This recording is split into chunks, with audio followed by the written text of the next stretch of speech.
Hello मेरे प्यारे छात्रों, आज के इस वीडियो में मैं वर्ग दसम के सेकेंड हिंदी का 4th अध्याय नगर शीर्षक कहानी को पढ़ाने वाला हूं।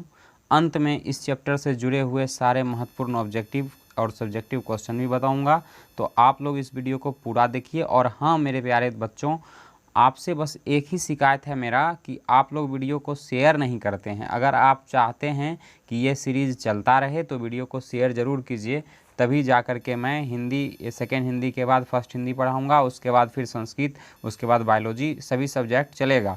तो आप लोगों से अनुरोध है कि वीडियो को शेयर ज़रूर करें। तो चलिए इस वीडियो को शुरू करते हैं। दोस्तों, सबसे पहले आप लोग ऊपर में लिखा हुआ देख रहे हैं पाठ 4 यानी चौथा पाठ है। कौन सा पाठ का नाम क्या है? नगर। ठीक है, तो इस अध्याय का नाम है नगर। और इसके लेखक कौन है? तो सुजाता रंगराजन। ठीक है, इन्हीं का शॉर्ट नेम है एस रंगराजन। तो परीक्षा में कई बार क्वेश्चन पूछा है सुजाता जी का पूरा नाम क्या था, तो एस रंगराजन था, याद रखिएगा। अब चलते हैं हम लोग आगे। इनका जन्म कब हुआ था? तो सुजाता जी का जन्म जो है 3 मई 1935 ईस्वी को हुआ था। कहाँ? तो तमिलनाडु में, चेन्नई में हुआ था, तमिलनाडु के चेन्नई में, याद रखिएगा। आगे हम बढ़ते हैं। प्रमुख रचनाएं इनकी कौन कौन सी हैं? तो इनके 2 प्रमुख उपन्यास हैं जो बहुत ही प्रसिद्ध है, आप लोग इसको ध्यान में रखिएगा। दोनों का नाम क से ही है। एक का नाम है करैयल्लान सेनबकप्पू, ठीक है, और दूसरा का नाम है कनवू तोलिल साले। ठीक है, आगे हम लोग बढ़ते हैं। इस कहानी को कहाँ से संकलन किया गया है? तो इस कहानी को संकलन किया गया है आधुनिक तमिल कहानियों से संकलित किया गया है। तो यहाँ से भी प्रश्न बनता है। ये जो 4-5 पॉइंट हमने यहाँ पे टाइपिंग करके लिखा है, इसको आप लोग निश्चित रूप में ध्यान में रखेंगे। अगर कॉपी पे चाहें तो आप लिख भी लें, बेहतर रहेगा। अब हम लोग जो है सबसे पहले पाठ परिचय समझते हैं कि इस पाठ का परिचय क्या है। तो देखिए दोस्तों, प्रस्तुत कहानी नगर जो है यह कैसा कहानी है? तो यह एक व्यंग प्रधान कहानी है। इसमें कहानीकार जो हैं वे नगरीय व्यवस्था पर कटाक्ष करते हैं कि नगरीय व्यवस्था अच्छी नहीं होती है। किस प्रकार ग्रामीण भोली भाली जनता के साथ नगर में उपेक्षा एवं बदसलूकी की जाती है। यह कहानी एक ऐसी लड़की से संबंधित है जो आज ही मदुरै शहर में आई है।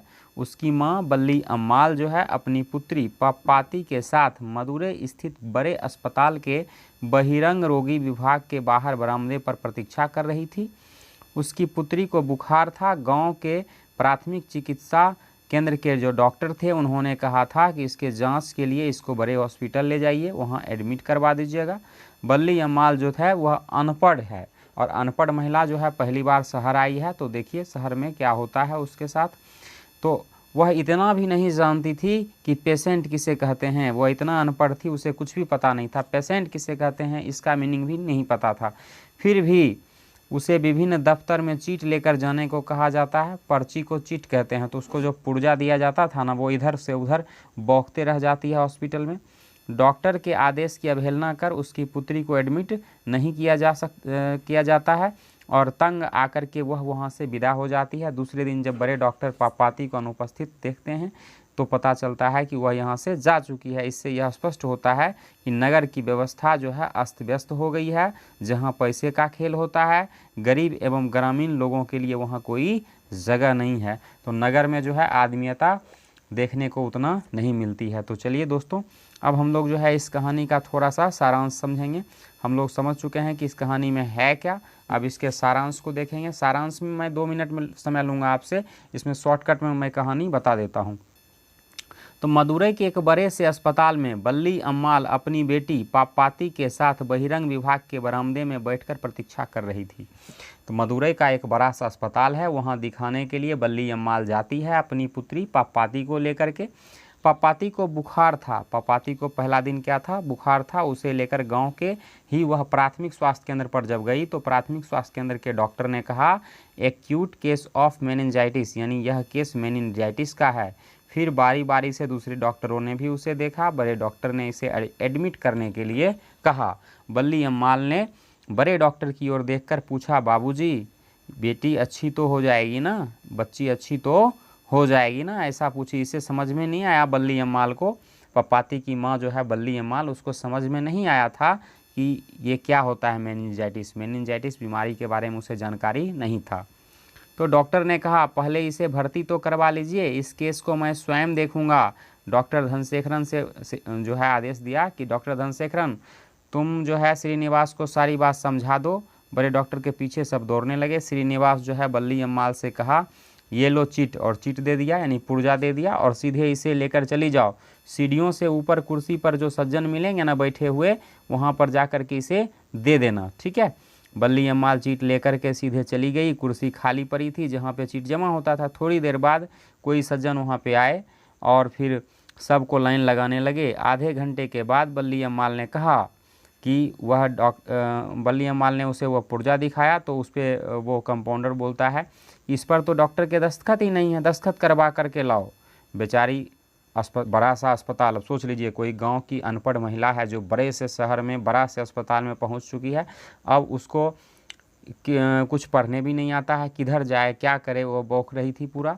फिर वेतन आदि के बारे में पूछ करके चीट देकर कहा, इसे लेकर सीधे जाकर बाएं मुड़ना, तीर का निशान बना होगा 48 नंबर कमरे में, इस बात को भी याद रखिएगा, 48 नंबर कमरे में चले जाना, ठीक है। तो बेचारी वहाँ से चल दी। ढूंढते ढूंढते ढूंढते ढूंढते वह अस्पताल में इधर से उधर लुढ़क रही थी। बल्ली अम्माल और पपाती के पास भी कोई नहीं था, तो उसे चिंता भी सता रहा था कि पपाती कैसी होगी। पपाती वहाँ बाहर में ही लिटा के आई थी। बल्ली अम्माल को कुछ समझ में नहीं आया, इधर उधर घूम करके एक कमरे के पास पहुँच गई। वहाँ एक आदमी ने चीट ले ली। कुछ देर बाद पपाती का नाम पढ़ करके बुलाया, इसे यहाँ क्यों लाई हो, ले इसे सीधे सीधे लेके जा, और अपने काम में लग गया। वहाँ भी बड़ी भीड़ थी। एक आदमी ने चीट देख करके आधे घंटे बाद नाम पुकारा और फिर कहा, इस समय जगह खाली नहीं है, कल सवेरे 7:30 बजे आना।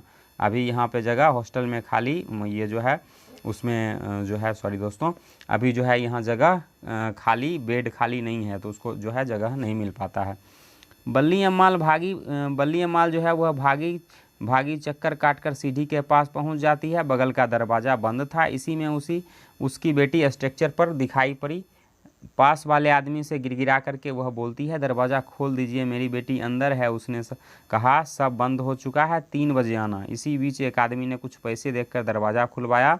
बल्ली अम्माल भीतर दौड़ गई। देखिए दोस्तों, यहाँ भी नगर की एक जो है बुराई को पेश किया गया है कि एक बीमार और लड़की अंदर पड़ी हुई थी, उसको माँ से मिलने नहीं दिया जा रहा था, लेकिन कोई व्यक्ति पैसे दिए तो उस लोभ से उसको दरवाज़ा खोल दिया गया था, ठीक है। तो पपाती के पास दौड़ करके बल्ली अम्माल जाती है और अपनी बेटी को वह गले लगा लेती है, और फिर गले लगाए ही बाहर आ जाती है। फिर बेंच पर बैठ करके खूब रोती है। इस समय उसे कुछ भी समझ में नहीं आ रहा था कि अगले सुबह तक वह क्या करे और कहाँ जाए। फिर सोचती है, क्या हुआ, मेरी बेटी को मामूली सा बुखार ही तो है, वापस चल जाती हूँ, वैद्य जी को दिखा दूंगी, माथे पर खरिया मिट्टी का लेप लगा दूंगी, और अगर पपाती ठीक हो जाएगी ना, तो बैदरी शरण जी के मंदिर में जा कर के रेवड़ी सारी मिठाई जो है चढ़ा दूंगी। बल्ली अम्माल का साइकिल रिक्शा बस अड्डे की ओर चल बढ़ता है, और वह बेचारी अस्पताल में भर्ती भी अपने बच्ची को नहीं करा पाती है, और इस तरह से वह शहर से जाने लगती है।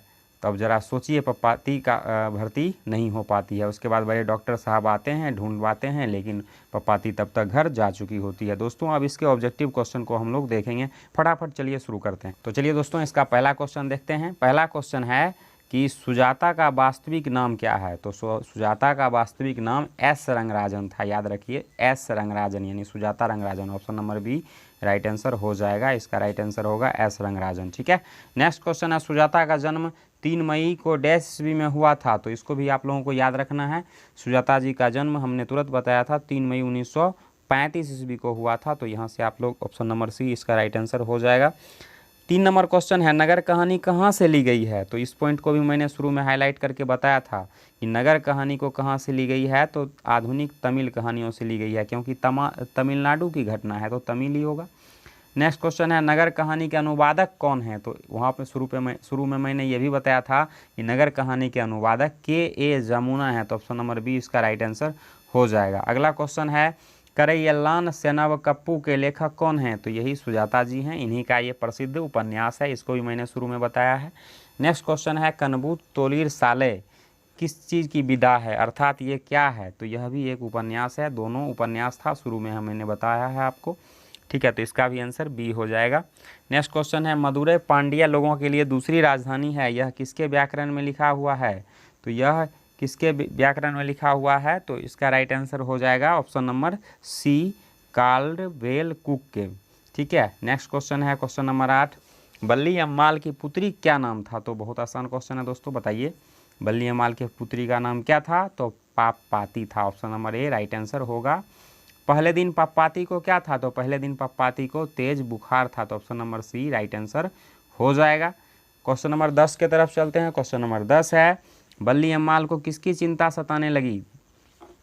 तो अपनी बेटी पापपाती की चिंता सताने लगी थी। तो option number B right answer हो जाएगा। दोस्तों आप लोग मिलाते चलिए और हो सके तो अगर आपको आता है तो जवाब भी देते चलिए साथ ही साथ। क्वेश्चन नंबर 11 की तरफ चलते हैं। क्वेश्चन नंबर 11 है, पापपाती को क्या हो गया था? तो पापपाती को मेनिंजाइटिस बीमारी हो गया था। तो option number B right answer होगा। अगला क्वेश्चन है क्वेश्चन नंबर 12 है, बल्ली अम्माल पापपाती को वापस कहाँ ले जाती है? तो बल्ली अम्माल जो है पापपाती को वापस अपने घर मुनांडी पट्टी ले जाती है। ठीक है, तो option number A right answer हो जाएगा। नेक्स्ट क्वेश्चन है, पापपाती के ठीक होने पर बल्ली अम्माल भगवान को क्या चढ़ाने की बात करती है? तो भगवान को रेजगारी चढ़ाने की बात करती है। Option number A right answer हो जाएगा। चलते हैं क्वेश्चन नंबर 14 के तरफ। क्वेश्चन नंबर 14 है, मीनाक्षी मंदिर है कहाँ पे? तो मीनाक्षी मंदिर जो है तमिलनाडु में है। आप परीक्षा में जब परीक्षा दे रहे होंगे ना, तो अगर किसी चैप्टर से जुड़ा हुआ सवाल रहेगा तो आप लोग आसानी से इसका जवाब भी दे सकते हैं। ये कहानी तमिलनाडु से है तो तमिलनाडु में ही होगा। नेक्स्ट क्वेश्चन है, बल्ली अम्माल को कितना नंबर रूम में रखे जाने के लिए कहा गया था? तो 48 नंबर रूम में। ऑप्शन नंबर बी इसका राइट आंसर हो जाएगा। तो दोस्तों ये 15 क्वेश्चन में से आप लोगों को कितना कितना सही हुआ है आप लोग कमेंट में बताइए, और इस वीडियो को प्लीज़ शेयर ज़रूर कीजिए। अगर आप शेयर करिएगा तो मैं ये किताब का एक और चैप्टर बाकी है उसको पढ़ाने के बाद फिर फर्स्ट हिंदी और फिर उसके बाद संस्कृत, उसके बाद फिर बायोलॉजी, इस तरह से सभी सब्जेक्ट आपका कवर करा दूँगा। तो आशा करता हूँ आपको ये वीडियो पसंद आया होगा। अगर आप वीडियो पसंद आई है तो वीडियो को लाइक करें। इस चैनल पे नए हैं तो चैनल को प्लीज़ सब्सक्राइब करें। मिलते हैं नए वीडियो में, तब तक के लिए धन्यवाद।